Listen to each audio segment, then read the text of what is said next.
Hello दोस्तों, हम इस पुस्तक से हिंदी के वस्तुनिष्ठ प्रश्नों का अभ्यास कर रहे हैं। तो अगर आप हिंदी से जुड़े हुए किसी भी एग्ज़ाम की तैयारी कर रहे हैं, यानी किसी भी ऐसी परीक्षा की तैयारी जिसमें हिंदी विषय से जुड़े हुए प्रश्न आते हैं, तो ये सभी प्रश्न अभ्यास के लिए बहुत महत्वपूर्ण हैं। और ये प्रयास किया जाता है कि आपको अभ्यास के साथ साथ जो भी चीज़ें ऐसी हैं याद करवाने लायक, तो वो आपको अभ्यास के साथ साथ याद करवाने का पूरा प्रयास किया जाता है। तो आशा करती हूँ कि आपको समझ आता होगा और चीज़ें याद होती होंगी। तो हम जहाँ तक प्रश्नों का अभ्यास कर चुके थे उसके आगे शुरुआत करेंगे। इस समय हम भक्ति काल की रामाश्रयी शाखा के प्रश्नों का अभ्यास कर रहे हैं, जिसमें हमने 455 प्रश्न हमने देख लिए थे। अब हम इसी प्रश्न से आरंभ करते हैं। हमने पिछले वीडियो में देखा था कि रामचरितमानस में कितने कांड या सोपान हैं। तो हम बात कर चुके थे कि उसमें 7 कांड या सोपान हैं। वो रामचरितमानस जो है वो कांडों में विभाजित है, यानी कि उसके जो सोपान हैं तुलसीदास जी ने उसे कांड में विभाजित किया है। और रामचरितमानस में 7 कांड हैं। ये पहली बात जो आपको याद रखनी है।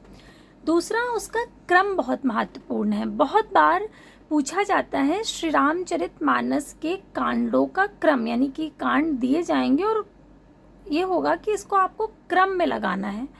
तो बहुत महत्वपूर्ण है कि आपको वो क्रम याद होना चाहिए। तो आज हम उसी पर चर्चा करेंगे। एक बार उन्हें याद करने का प्रयास करते हैं। तो ये है श्री रामचरितमानस के 7 कांड क्रम के अनुसार। ये हैं 7 कांडों के नाम। तो पहला जो है वो है बालकांड, दूसरा है अयोध्या कांड, तीसरा है अरण्य कांड, चौथा है किष्किंधा कांड, पांचवा है सुंदर कांड, छठा है लंका कांड और 7वां है उत्तर कांड। तो अब आपको याद कैसे रखना है, तो शुरुआत करते हैं कि प्रभु श्री रामचंद्र जी जब बाल रूप में थे, यानी सबसे पहले रामचरितमानस का है ना, ये रामचरितमानस की हम याद कर रहे हैं। तो रामचरितमानस से राम लिया। अब राम जी सबसे पहले किस रूप में थे? बाल रूप में थे। तो बाल रूप से हम याद रखेंगे बालकांड। और जब बाल रूप में थे तो कहाँ रहते थे? अयोध्या में रहते थे। तो बालकांड के तुरंत बाद क्या आएगा? अयोध्या कांड। और अयोध्या में रहने के बाद, यानी जब बाल रूप में थे तब तो अयोध्या में रहते थे, और उसके बाद कहाँ चले गए थे? जंगल चले गए थे, अरण्य चले गए थे ना, जंगल अर्थात अरण्य। तो अरण्य कांड, अरण्य पर्यायवाची है जंगल या वन का, तो उससे आप याद रख सकते हो कि अयोध्या के बाद, वो अयोध्या में रहने के बाद वो अरण्य चले गए थे। और अरण्य में एक पर्वत था किष्किंधा। अरण्य में कौन सा पर्वत था? किष्किंधा, जो कि बहुत सुंदर था। तो उसके बाद आ गया सुंदर कांड। और सुंदर कांड आपने पढ़ा होगा। तो सुंदर कांड में हनुमान जी द्वारा जो लंका को जलाने का वर्णन है, जैसे उन्होंने लंका जलाई थी, उसका पूरा वर्णन मिलता है। तो सुंदर कांड के अंदर क्या मिलता है? लंका का वर्णन। तो लंका कांड आ गया। और बिल्कुल आखिरी में आता है उत्तर कांड। तो इसको हम ऐसे याद रखेंगे कि अंत में क्या आता है? उत्तर। हम कोई भी चीज़ याद करते हैं तो अंत में क्या हम देखते हैं? उत्तर देखते हैं। तो बिल्कुल अंत में आएगा उत्तर। तो इस तरह से आप क्रम याद रख सकते हो कि प्रभु श्री राम पहले बाल रूप में थे, बाल रूप में वो अयोध्या में थे, उस तरह से अयोध्या कांड, अयोध्या के बाद वो अरण्य गए, तो अरण्य कांड, अरण्य में एक पर्वत था किष्किंधा जो कि सुंदर था, और सुंदर कांड में है लंका का वर्णन, और आखिरी में है उत्तर। तो ये हो गया क्रम: बाल कांड, अयोध्या कांड, अरण्य कांड, किष्किंधा कांड, सुंदर कांड, लंका कांड और उत्तर कांड। तो अगर आप ऐसे 2-4 बार देख लेंगे और ध्यान से सुन लेंगे तो आपको बिल्कुल याद हो जाएगा। मैं आशा करती हूँ कि आपको याद हो ही जाएगा। जैसे ही आप देखोगे आपको तुरंत क्रम याद आ जाएगा। तो इसमें आपको कोई समस्या नहीं होगी। और वैसे भी हमें श्री रामचरितमानस के जो कांडों के क्रम हैं वो याद होने ही चाहिए, और परीक्षा की दृष्टि से तो और भी महत्वपूर्ण है। तो अब हम अगला प्रश्न देखते हैं। अगला है, निम्नलिखित में से कौन सा तुलसीदास की रचना नहीं है? 4 विकल्प दिए गए हैं: बरवै रामायण, रामचंद्रिका, रामाज्ञा प्रश्न और रामचरितमानस। तो तुलसीदास जी की 12 रचनाएं हम खूब अच्छे से रट चुके हैं, तो हमें पता है, तुरंत हमको पता लग जाएगा कि विकल्प सी सही है, रामचंद्रिका, क्योंकि रामचंद्रिका तुलसीदास की रचना नहीं है, वो केशव दास की रचना है, इसलिए विकल्प सी बिल्कुल सही है। अगला है, निम्नलिखित में से कौन राम भक्ति शाखा के कवि नहीं है? तुलसीदास, अग्रदास, हृदय राम या सूरदास? तो सूरदास का नाम आते ही हमें कृष्ण याद आ जाते हैं, तो सीधी सी बात है कि सूरदास राम भक्ति शाखा के तो नहीं है, उन्होंने कृष्ण जी की उपासना की है, सगुण कृष्ण की उपासना की है, तो विकल्प बी बिल्कुल सही होगा। अगला प्रश्न है कि कृष्ण गीतावली के रचयिता कौन है? अगर आपने पिछला वीडियो जो है वो ध्यान से देखा है, तो जैसे ही आप कृष्ण गीतावली शब्द देखेंगे, आपको अपने आप तुलसीदास याद आ जाएंगे, क्योंकि ये रचना तुलसीदास की है और तुलसीदास की रचनाओं को हम याद कर चुके हैं, तो विकल्प ए बिल्कुल सही होगा, तुलसीदास। इसके अतिरिक्त जो 3 विकल्प हैं वो हैं परमानंद दास, नंददास और सूरदास। इसके बाद प्रश्न है कि केशव को कठिन काव्य का प्रेत किसने कहा है? विश्वनाथ प्रसाद मिश्र ने, विजयपाल सिंह ने, या रामचंद्र शुक्ल ने, या नगेंद्र ने? तो केशव को कठिन काव्य का प्रेत कहा है आचार्य रामचंद्र शुक्ल जी ने। अगला विकल्प है कि कौन सी रचना प्रबंध काव्य नहीं है? रामचरितमानस, कामायनी, पद्मावती या विनय पत्रिका? तो विनय पत्रिका यानी विकल्प डी सही होगा। प्रबंध काव्य क्या होता है? प्रबंध काव्य में कथा होती है, कहानी होती है जो पूरी रचना में चलती है। तो आप रामचरितमानस में देखेंगे तो रामचरितमानस में प्रभु श्री राम जी की कथा का वर्णन है, पद्मावत में भी रत्नसेन और पद्मावती, नागमती इत्यादि का वर्णन है, कामायनी में भी जयशंकर प्रसाद की कामायनी में मनु, श्रद्धा इत्यादि की कहानी का वर्णन है। लेकिन जो विनय पत्रिका है उसमें इस तरह की कोई कथा नहीं चलती है, वो विनय रूप में लिखी गई तुलसीदास जी द्वारा रचना है। विनय पत्रिका आपको दिखाई भी थी कल वाले वीडियो में, तो विकल्प डी बिल्कुल सही होगा, विनय पत्रिका। अगला है, अहिंसावाद और प्रपत्तिवाद किस संप्रदाय की देन है? सूफी संप्रदाय की, वैष्णव संप्रदाय की, शाक्त संप्रदाय की या शैव संप्रदाय की? तो अहिंसावाद और प्रपत्तिवाद जो है ये वैष्णव संप्रदाय की देन है, विकल्प डी बिल्कुल सही होगा। फिर है, विनय पत्रिका की भाषा कौन सी है? ब्रज भाषा, मैथिली, अवधी या भोजपुरी? तो ब्रज भाषा बिल्कुल सही है, विकल्प ए, क्योंकि तुलसीदास जी की जो अवधी की रचनाएं हैं और जो ब्रज की रचनाएं हैं वो हम याद कर चुके हैं, और हमें पता है कि विनय पत्रिका किसमें लिखी हुई है? ब्रज भाषा में। अगर आपने पिछले वीडियो नहीं देखे हैं तो आपकी तैयारी के उससे अगर आप देख लें एक बार, तो आगे के प्रश्न याद करने में और पढ़ने में आपको बहुत आसानी हो जाएगी। अगला प्रश्न है, नीचे दी गई रचनाओं के आधार पर उत्तर दीजिए। 4 रचनाएं दी गई हैं, बहुत ध्यान से पढ़िएगा। पहला है दोहावली, फिर है हनुमान नाटक, राम ध्यान मंजरी और वैराग्य संदीपनी।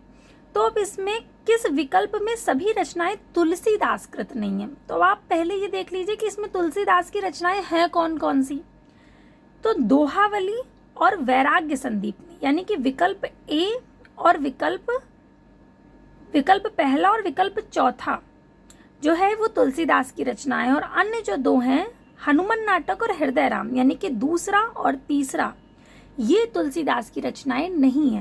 यानी कि जिस विकल्प में 2 और 3 साथ में हैं वो विकल्प सही होगा। तो विकल्प जो बी है उसमें 2 और 3 साथ में, इसलिए सही होगा, क्योंकि न तो दूसरी यानी कि हनुमान नाटक तुलसीदास की रचना है और न राम ध्यान मंजरी तुलसीदास की रचना है, इसलिए विकल्प बी बिल्कुल सही होगा। अगला प्रश्न है कि तुलसीदास कृत कौन सी रचना ब्रज भाषा में है? गीतावली, रामलला नैक्षु, पार्वती मंगल या बरवै रामायण? तो गीतावली जो है वो ब्रज भाषा में है, अन्य सारी अवधी भाषा में है, तो विकल्प ए बिल्कुल सही होगा। इसके बाद है, अगुनहि सगुनहि नहीं कछु भेदा, उक्ति किसकी है? तुलसीदास जी की है, मंझन की है, मलिक मोहम्मद जायसी की है या कबीर की है? तो ये जो पंक्ति है ये तुलसीदास जी की रामचरितमानस में की पंक्ति है। अगुनहि सगुनहि नहीं कछु भेदा यानी कि अगुण और सगुण में यानी कि निर्गुण और सगुण में कोई भेद नहीं है, तुलसीदास जी ने कहा है। तुलसीदास जी के विषय में हजारी प्रसाद द्विवेदी ने कहा है कि भारतवर्ष का लोकनायक वही हो सकता है जो समन्वय करने का अपार धैर्य लेकर आया हो। ग्रियर्सन ने इन्हें बुद्धदेव के बाद सबसे बड़ा लोकनायक कहा है।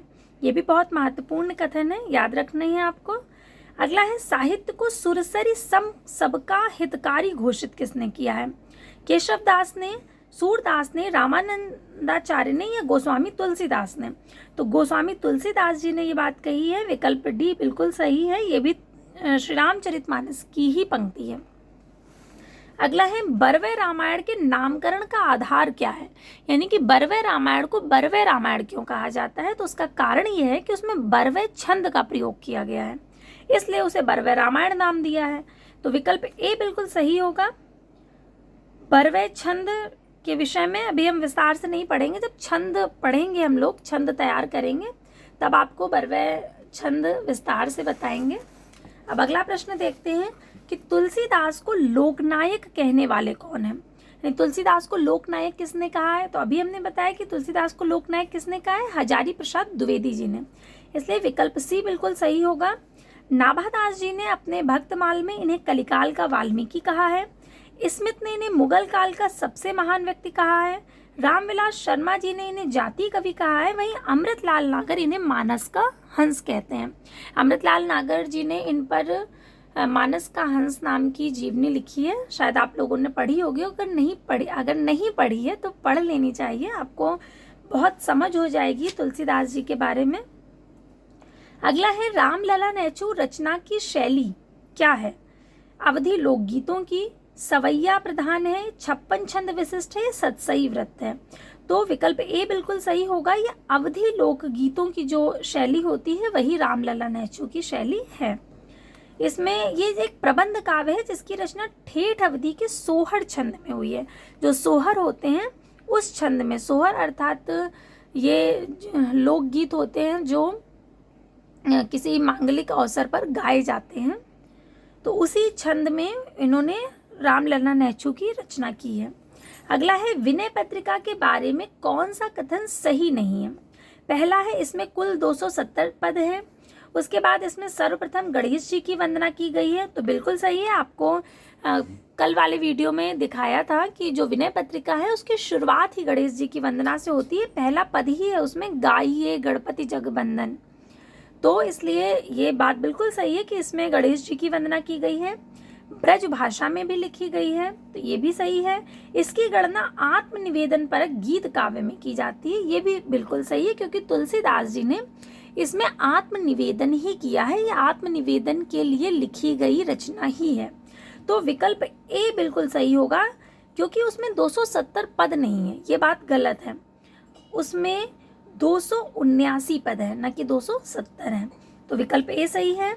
अगला प्रश्न देखते हैं कि निम्नलिखित में से कौन सी रचना तुलसीदास रचित नहीं है? बरवे रामायण, कवित्त रामायण, ध्यान मंजरी या कृष्ण गीतावली? तो ध्यान मंजरी तुलसीदास की रचना नहीं है, ये ध्यान मंजरी अग्रदास की रचना है, इसलिए विकल्प बी बिल्कुल सही होगा। अगला है, तुलसीदास ने कलयुग का वर्णन कवितावली के किस कांड में किया है? तो उन्होंने कलयुग का वर्णन कवितावली के उत्तर कांड में किया है, विकल्प ए बिल्कुल सही है।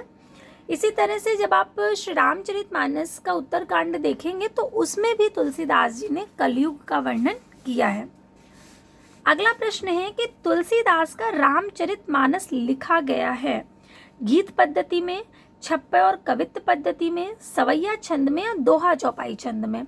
तो जो श्री रामचरितमानस है वो दोहा चौपाई छंद में लिखा हुआ है। और ये चीज़ आपको याद रखनी है कि श्री रामचरितमानस की जो रचना आरंभ हुई थी वो संवत 1631 में आरंभ हुई थी। चैत्र शुक्ल रामनवमी को शुरुआत हुई थी और मंगलवार का दिन था उस दिन।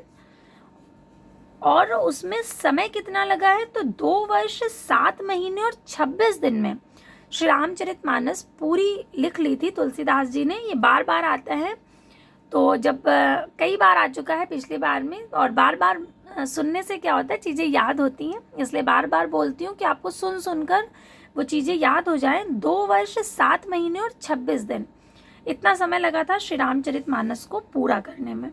अगला है, लाज न आवत आपको दौरे आयूं साथ, पंक्ति का संबंध किससे है? सूरदास से, कबीरदास से, मीराबाई से, तुलसीदास से?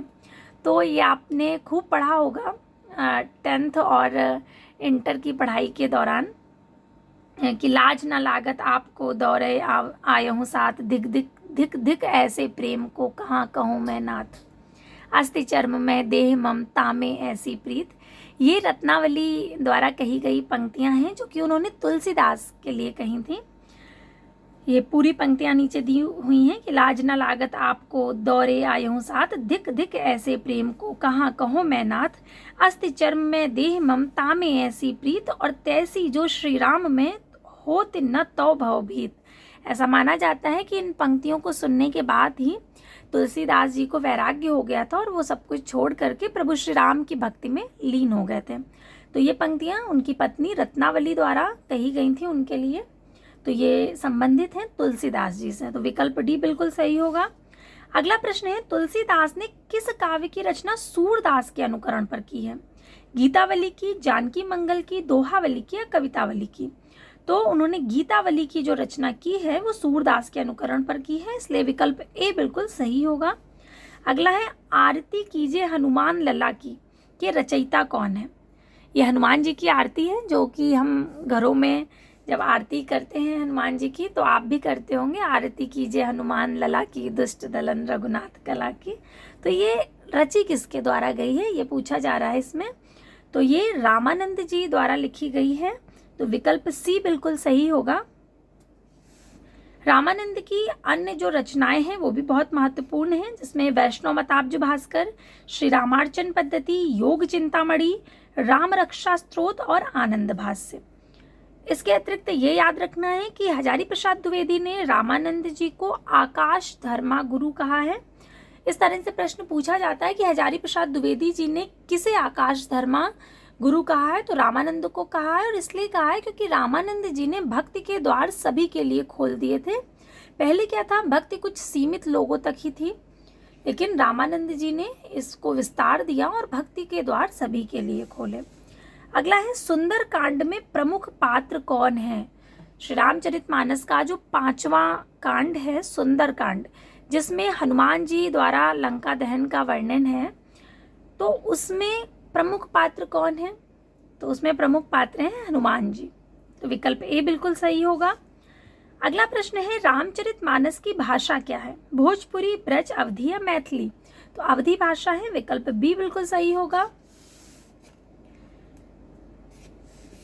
इसके बाद है, निम्नलिखित तथ्यों को काल क्रमानुसार लिखिए। इसके पहले ये सब जो व्याख्या दी हुई है इसे हम बहुत विस्तार से याद करवा चुके हैं, इसलिए नहीं पढ़ा इसे। आप पिछला वीडियो देख लेंगे तो आपको ये चीज़ें बिल्कुल रट जाएंगी। तो अब हम अगला प्रश्न लेते हैं कि निम्नलिखित तथ्यों को काल क्रमानुसार लिखना है। पहला, आचार्य रामचंद्र शुक्ल ने हिंदी साहित्य का इतिहास कब लिखा था? तो आपको याद होगा कि 1929 ईस्वी में। उसके बाद तुलसीदास ने रामचरितमानस की रचना कब की? तो संवत 1631 ईस्वी में। फिर अज्ञेय द्वारा तार सप्तक का प्रकाशन कब हुआ? तो तार सप्तक का प्रकाशन हुआ 1943 ईस्वी में। जयशंकर प्रसाद ने कामायनी की रचना कब की? तो कामायनी की रचना उन्होंने करी 1936 ईस्वी में, यानी उसका प्रकाशन वर्ष 1936 ईस्वी है। तो बाकी सब तो सन में है, लेकिन जो तुलसीदास का श्री रामचरितमानस है वो तो संवत में है, यानी वो विकल्प सही होगा जिसमें सबसे पहले दूसरा नंबर आ रहा है। तो विकल्प सी देखिए, अब विकल्प बी में भी आ रहा है, लेकिन इसके बाद आएगा शुक्ल जी का हिंदी साहित्य का इतिहास, क्योंकि वो 29 में है, इसलिए 2, 1, 4, 3 ये क्रम बिल्कुल सही होगा। इसके अनुसार विकल्प सी सही है। अगला प्रश्न है कि अधोलिखित स्थापना और तर्क पर विचार करना है। स्थापना क्या है कि निर्गुण रूप सुलभ अति, सगुन जान नहीं कोय, सुगम अगम नाना चरित, सुनि मुनि मन भ्रम होए। ये तुलसीदास जी का मत है कि निर्गुण रूप सुलभति की जो निर्गुण रूप है वो बहुत सुलभ है, बहुत आसान है, सरल है, और सगुन जान नहीं कोई, और सगुण को कोई नहीं जान सकता। सुगम अगम नाना चरित, सुनि मुनि मन भ्रम होए, कि सुगम जो है यानी कि आसान है, उसके नाना चरित सुन करके सबकी मति जो है वो भ्रमित हो जाती है। अब उसका जो तर्क दिया है, तर्क क्या है कि सगुण आकार की उपासना और अनुभव के दायरे में लाना सहज है, कि जो सगुण आकार है उसकी उपासना और अनुभव के दायरे में लाना सहज है, जबकि निर्गुण निराकार की उपासना और अनुभूति नितांत कठिन है। वैसे बात सही है, लेकिन इसके अनुसार सही नहीं है, क्योंकि इसका जब हम अर्थ निकाल रहे हैं तो इसका अर्थ क्या है कि निर्गुण रूप सुलभ है, कि निर्गुण रूप बहुत सरल है, सुलभ है, आसान है। और सगुन जान नहीं कोई, और सगुण को कोई नहीं जान सकता, क्योंकि तुलसीदास सगुण के उपासक थे, तो वो सगुण की ही प्रशंसा कर रहे हैं। और उन्होंने सगुण के लिए कही ये बात कि सगुण को जानना कठिन है। लेकिन जो तर्क दिया गया है इसमें क्या कह रहे हैं कि सगुण आकार की उपासना और अनुभव के दायरे में लाना सहज है, और जबकि निर्गुण निराकार की उपासना और अनुभूति कठिन है। इसकी उल्टी बात कही जा रही है इसमें। तो इसके अनुसार ये सही नहीं होगा। पहला वाला तो सही होगा, लेकिन ये सही नहीं है। इसलिए हमें ऐसा विकल्प देखना है जिसमें विकल्प ए तो सही हो, लेकिन बी जो है, आर जो है, ये गलत हो। तो इसके अनुसार विकल्प बी सही होगा, क्योंकि ए सही है लेकिन आर गलत है, यानी आर में जो तर्क दिया गया है वो सही नहीं है। तो आज के लिए हम इतने ही प्रश्नों को रखते हैं। इसके बाद हम आगे प्रश्नों का अभ्यास करेंगे भक्तिकाल के ही। तो तब तक आप अपना अभ्यास जारी रखिए और खूब अच्छे से पढ़ाई करिए। तब तक के लिए धन्यवाद।